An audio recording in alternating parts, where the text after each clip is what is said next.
اعوذ باللہ من الشیطان الرجیم بسم اللہ الرحمن الرحیم اللہم صلی علی سیدنا محمد معدن الجود والکرم وآلہ وسلم۔ سامعین و ناظرین اکرام، السلام علیکم ورحمۃ اللہ وبرکاتہ۔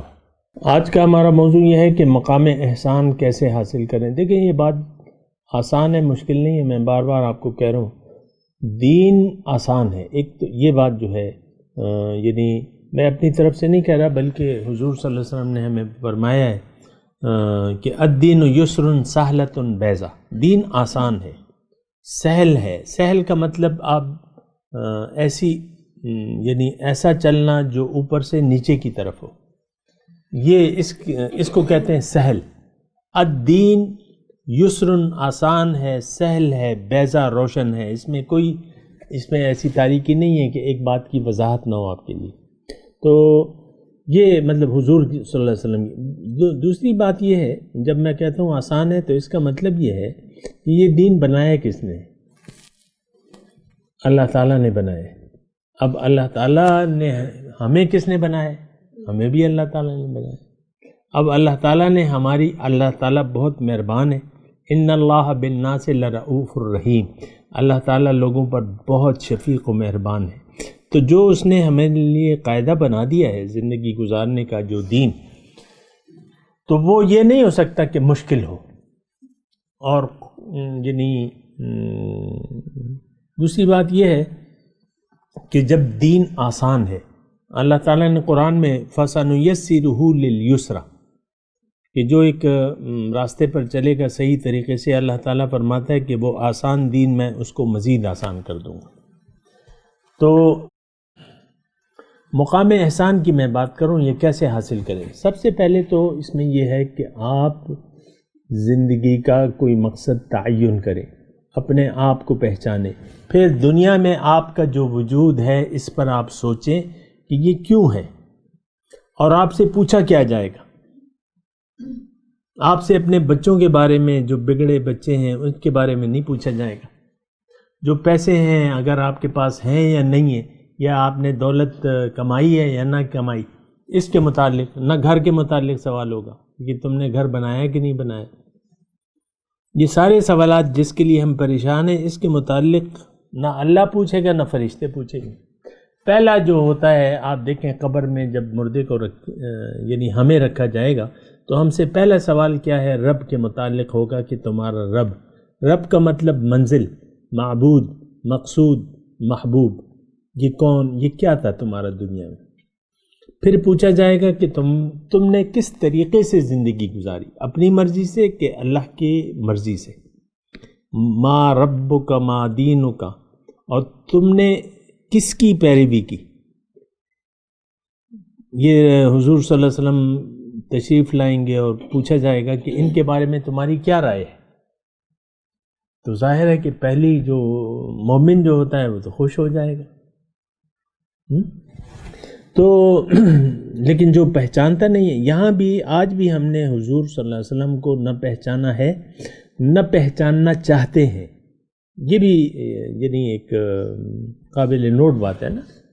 عوام جو ہے، عام لوگ نہ دین کو پہچاننا چاہتے ہیں، نہ اپنے مقصود کو پہچاننا چاہتے ہیں، نہ اپنے رسول کو پہچاننا چاہتے ہیں۔ سرسری سے معلومات ہیں ہمارے بارے میں، دین کی حقیقت ہمیں نہیں معلوم عام طور پہ، نہ اللہ کے رسول کی جو دعوت ہے وہ بھی ہمیں نہیں معلوم، جو طریقہ ہے وہ بھی نہیں معلوم۔ تو ہمیں معلوم کیا ہے؟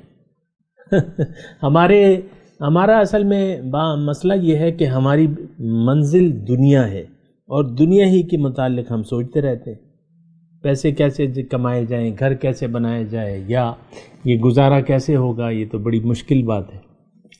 یعنی بعض اوقات بعض لوگ پریشان ہو جاتے ہیں کہ بھئی نوکری نہیں ہے، کاروبار نہیں ہے، کاروبار ہے تو گاہک نہیں ہے، تو اس سے ہم پریشان ہوتے رہتے ہیں۔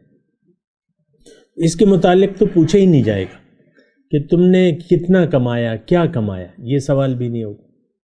تو بہرحال میں مقام احسان کی بات کروں، یہ کیسے حاصل کریں، تو اس کا طریقہ کار بڑا آسان ہے۔ وہ یہ ہے کہ آپ اپنے زندگی کے ایک مقصد کا تعین کریں کہ ایک لفظ میں آپ بیان کر سکیں۔ کوئی اگر آپ سے پوچھے، ابھی تو کسی بھی شخص سے آپ پوچھیں کہ بھئی تمہاری زندگی کا مقصد کیا ہے، وہ آپ کو خاطر خواہ جواب نہیں دے سکے گا، کیونکہ اس کا کوئی گول ہی نہیں ہے۔ اگر ہے تو وہ دنیا ہے، اس کے کھوپڑی کا آپریشن کریں، سارے دنیا کے مسائل ہوں گے اس میں۔ دماغ کا آپریشن ہوتا ہے نا، تو دماغ کا آپریشن کریں، اس میں ایک ایک جو ہے، یہ ہمارا گھر نہیں ہے، یہ تو ہم کرائے کے گھر میں رہ رہے ہیں، یہ گزارا نہیں ہو رہا، یہ میرا بچہ بیمار ہے، میں خود بیمار ہوں، چھتیں ٹپک رہی ہیں، کرائے کا گھر ہے، یہ سارے آپریشن، اس کھوپڑی کے آپریشن میں یہ مسئلے ہوں گے۔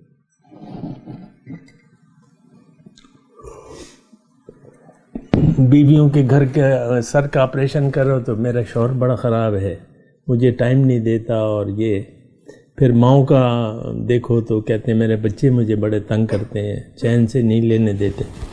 بہرحال میں یہ نہیں کہہ رہا میں مقام احسان کیسے حاصل کریں، آپ زندگی کا ایک خاص مقصد بنائیں، بالکل واضح، اور یقین حاصل کریں اس کو کہ ہاں یہی ہے، سوچ لیں، یہ سوچ وچار سے ہوگا، تدبر، تعقل، تفکر۔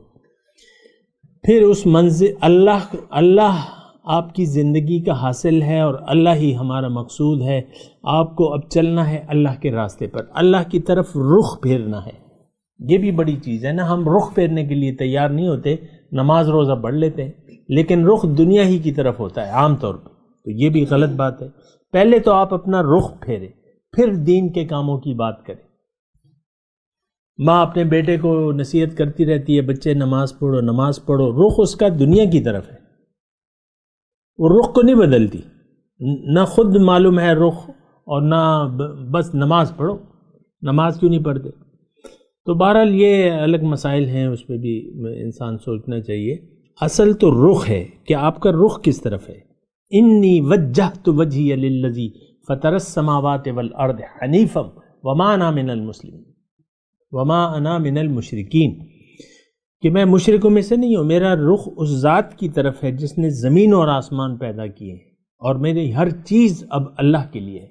یہ ایک بنیادی طور پہ اللہ تعالیٰ کی طرف سے ہمیں ایک تصور ملتا ہے کہ تم اپنا رخ پھیر دو، وَأَنِيبُوا إِلَىٰ رَبِّكُمْ، اپنے رب کی طرف رجوع کر لو، مائل ہو جاؤ۔ وَيَهْدِي إِلَيْهِ مَن يُنِيبُ، اللہ تعالیٰ ہدایت اسے دیتا ہے جو اس کی طرف رجوع کر لیتا ہے۔ توبوا إِلَى اللَّهِ، اللہ کی طرف پلٹ آؤ، لوٹ آؤ۔ استغفروا ربکم ثم توبوا الیہ، اپنے غلط مقاصد زندگی کی معافی مانگو اللہ سے، اور پھر اس کی طرف رجوع کر لو۔ یہ رجوع کرنے کے لیے ہم تیار نہیں ہیں، کیونکہ ہم رجوع کر چکے ہیں دنیا کی طرف، ظاہر کی طرف۔ بس یہی میرے مسئلے ہیں، مجھے اور نہ چھیڑو، میں نے اور کہیں جانا ہی نہیں ہے، یہی میرے مسئلے ہیں، یہ حل ہو جائیں میں خوش ہوں گا یا ہوں گی۔ یہ مطلب یہ سوچنے کی بات ہے۔ بہرحال مقام احسان حاصل کرنے کے لیے یہ ساری آپ نے ایک تو رخ بدلنا ہوگا، پھر اللہ کو اپنی منزل پکی بکی، یقین محکم، عمل پہ ہم، یہ دو چیزیں جو ہیں، پہلے تو یقین محکم کہ ہاں میری منزل اللہ ہے، مجھے اللہ کے سامنے کھڑا ہونا ہے، اللہ کی طرف جانا ہے، اور جانے کا راستہ جو ہے وہ اللہ تعالیٰ نے خود بتا دیا ہے۔ آپ ہر نماز میں دعا مانگتے ہیں، اہدنا صراط المستقیم، دعا مانگتے ہیں، آپ سمجھتے ہی نہیں ہیں کہ ہم کیا کہہ رہے ہیں، اس کا مطلب کیا ہے۔ تو اللہ کا راستہ، اللہ کے راستے پر رسول کے طریقے کے مطابق مقامی طور پر ایک رہنما کی رہنمائی میں آپ نے یہ سفر طے کرنا ہے۔ رہنما نہیں ہے آپ کا تو کتاب سے آپ کا مسئلہ نہیں حل ہوتا، صرف کتاب نہیں، پہلے استاد پھر کتاب۔ استاد آپ کو کتاب پڑھائے گا، پیغمبر یعنی اگر کتاب کافی ہوتی تو کتاب آ جاتی، پہلے صاحب کتاب آیا ہے، کتاب بعد میں آئی ہے،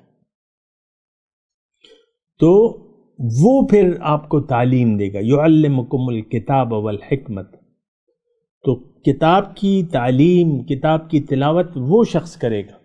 مقامی طور پہ بھی آپ، جو شخص آپ کو قرآن کی بات نہیں کرتا، قرآن سمجھاتا نہیں ہے، اس سے آپ کا کوئی واسطہ نہیں ہونا چاہیے۔